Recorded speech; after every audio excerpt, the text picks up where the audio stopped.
अस्सलाम वालेकुम dear students, कैसे हैं आप सब।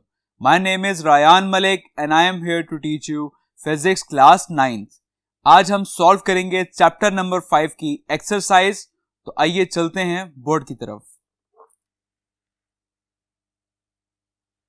सो chapter number 5 gravitation exercise question number 1, that is multiple choice question. So encircle the correct answer from the given choices. You have 4 options of each MCQ and you have to choose the correct one. Okay.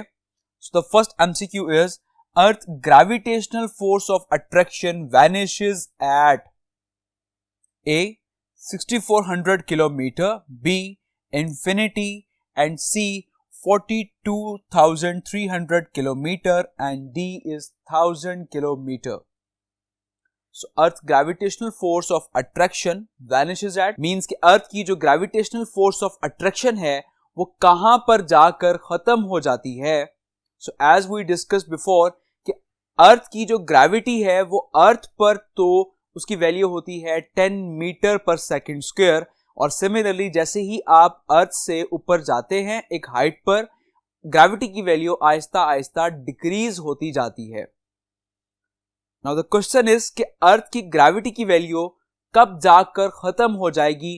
तो gravitational force of attraction जो है वो कहां पर जाकर खत्म होगी। तो बेसिकली हम इसको मेजर नहीं कर सकते कि ग्रेविटेशनल फोर्स ऑफ अट्रैक्शन कहां पर जाके खत्म होगी, because gravitational force of attraction जो है ये हमेशा दो ऑब्जेक्ट्स के दरमियान में प्रोड्यूस हो जाती है। और अब दो ऑब्जेक्ट्स के दरमियान में लेट्स सपोज कि अगर हम अर्थ की बात करें तो अर्थ और किसी भी और एक प्लैनेट की बात करें तो इसके दरमियान एक ग्रेविटेशनल फोर्स ऑफ अट्रैक्शन है।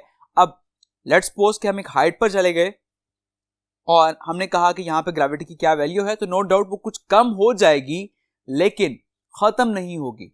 और आप फिर उससे ज्यादा मजीद किसी हाइट पर चले जाएं, वहां पर एक और ऑब्जेक्ट आपको मिल जाता है, उसके दरमियान एक और gravitational force of attraction develop हो जाएगी।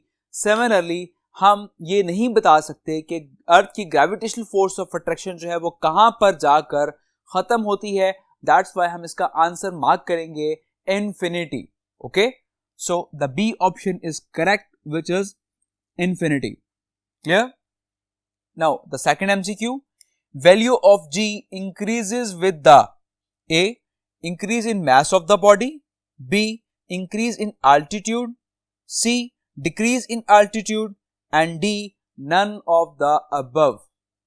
So the question is कि value of G increases with the, कि value of G increase करती है किस तरह से। हमने कहा अर्थ पर ग्रेविटी की वैल्यू होती है 10 metre per second square, as we discuss के ग्रेविटी की वैल्यू अर्थ पर होती है 10 मीटर पर सेकंड स्क्वायर। अब अगर हम हाइट पर चले जाएं तो वहां पर ग्रेविटी की वैल्यू कम हो जाती है। दैट्स मीन कि अगर आप अपनी हाइट को जितना कम करेंगे, जितना उसको डिक्रीज करेंगे, आपकी जी की वैल्यू इंक्रीज करती जाएगी।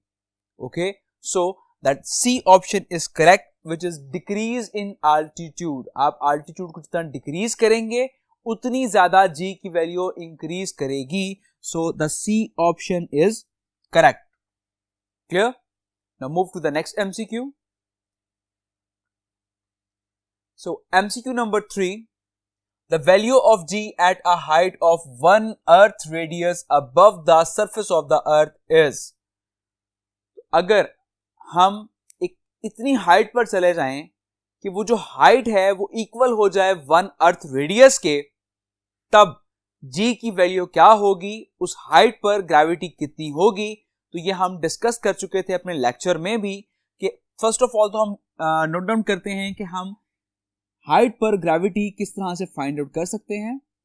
सो as we discuss that gravity at height is equals to G mass of earth over R plus H whole का square. So the question is कि यहां पर जो हाइट है अब वो इक्वल हो गई है 1 अर्थ रेडियस के।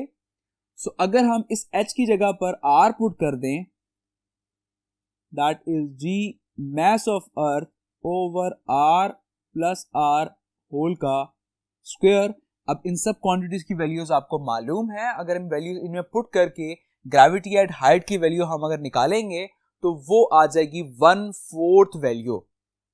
Okay, so the options are A 2g, B 1/2g and C 1/3g and D 1/4g. तो जैसा कि मैंने कहा ग्रेविटी की वैल्यू जो है वो 1/4 हो जाएगी. दैट मीन्स अगर ग्रेविटी की वैल्यू अर्थ पर 10 है तो इसकी 1/4 कितनी होगी? That is just 2.5 metre per second. Okay, so gravity की वैल्यू 1/4 हो जाएगी. सो the D option is correct. So MCQ number 4. The value of G on moon surface is 1.6 meter per second square. What will be the weight of a 100 kilogram body on the surface of the moon? A 100 Newton, B 160 Newton and C is 1000 Newton and D is 1600 Newton.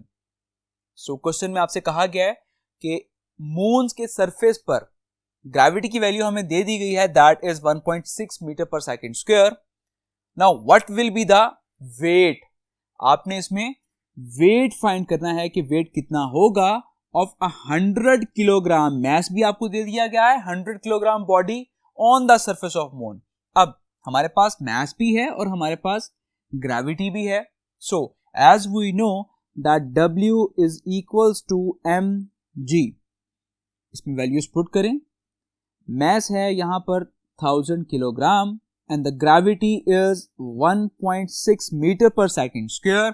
Similarly जब आप इसको multiply करेंगे तो आपका answer आ जाएगा 160 newton. Clear? So according to the answer B option is correct which is 160 newton. Clear? Now move to the next MCQ. So MCQ number 5. The altitude of geostationary orbits in which communication satellites are launched above the surface of the earth. तो जैसा कि मैंने आपसे कहा था कि हम जो कम्युनिकेशन सैटेलाइट्स होते हैं उनकी हम स्पीड इस तरह से मैनेज करते हैं कि वो सैटेलाइट्स अर्थ के रिस्पेक्टिव ऐसा लगता है कि वो मूव नहीं कर रहे. तो ऐसे सैटेलाइट्स के ऑर्बिट्स को हम कहते हैं geostationary orbits. So as we discuss in our lecture कि किसी भी सैटेलाइट की स्पीड जो है वो डिपेंड करती है उसकी हाइट पर. ओके, सो हम डिस्कस कर चुके थे कि ऐसे सैटेलाइट की हाइट क्या होनी चाहिए. That is 42,300 kilometre. So option A 850 kilometre, B 1000 kilometre and C is 6400 kilometre and the D is 42,300 kilometre. So the D option is correct which is 42,300 kilometre. Clear? Now the last MCQ. The orbital speed of a low orbit satellite is. The orbital speed of a low orbit satellite जो कि अर्थ के बहुत ज्यादा close होते हैं, उन satellites की speed क्या होगी? सो ऐसे सैटेलाइट जो कि अर्थ के बहुत ज्यादा क्लोज होते हैं उनकी स्पीड हमने लास्ट लेक्चर में फाइंड आउट की थी.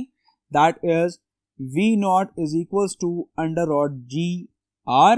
सो इसमें वैल्यूज पुट करें और V0 की स्पीड आ जाएगी that is 8 kilometre per second और 29,000 किलोमीटर पर आवर. कि अगर हम इसी वैल्यू को किलोमीटर पर आवर में कन्वर्ट करें तो वो ये हो जाएगी 29,000 किलोमीटर पर आवर. अब यहां पर है 8 kilometre per second.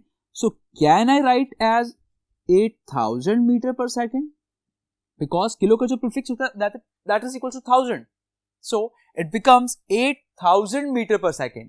So the options are A 0, B 8 meter per second, C 800 meter per second and the D is 8,000 meter per second. So the D option is correct which is 8,000 meter per second.